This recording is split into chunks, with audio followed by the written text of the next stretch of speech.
மாநில அரசு இது நிர்பயா வழக்குக்கு பிறகு கொண்டு வந்த புதிய சட்டத்தின் பிரகாரம் அந்த எஃப்ஐஆர் என்ஐசிக்கு மாற்றப்பட்டிருக்கிறது. அது மாற்றப்பட்டதிலிருந்து இன்றைக்கு எரர், டெக்னிக்கல் ப்ராப்ளம், அதனால் இந்த தவறு இழைக்கப்பட்டிருப்பதாக ஒன்றிய அரசினுடைய அதிகாரி தெரிவித்திருக்கிறார். ஆக அந்த தவறை இழுத்த அந்த ஒன்றிய அரசு அதிகாரி யார்? அவர் ஏன் சட்டத்தின் முன் நிறுத்தப்படவில்லை? அவர் ஏன் கைது செய்யப்படவில்லை என்பது ஒரு கேள்வி இருக்கிறது. இந்த கேள்வி நீங்கள் கேட்பதோடு மட்டுமல்ல, சென்னை உயர்நீதிமன்றமே கேட்டிருக்கிறது.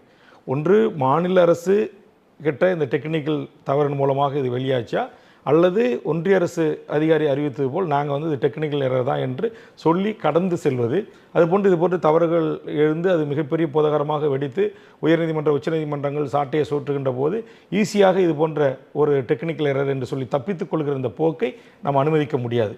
அதற்கு காரணமானவர்களும் சட்டத்தின் முன் நிறுத்தி கடுமையான தண்டனைக்கு உட்படுத்த வேண்டும். காரணம், அந்த பாதிக்கப்பட்ட பெண் தன்னுடைய வாக்கு மூலமாகவோ அல்லது எழுத்து மூலமாகவோ கொடுக்கிற ஒரு புகார் என்பது அவரையும் சம்பந்தப்பட்ட விசாரணை அதிகாரி உள்ளிட்டவர்களை தவிர, அரசை தவிர வேறு யாருக்கும் இது தெரியக்கூடாது. இதுதான் சட்டம்.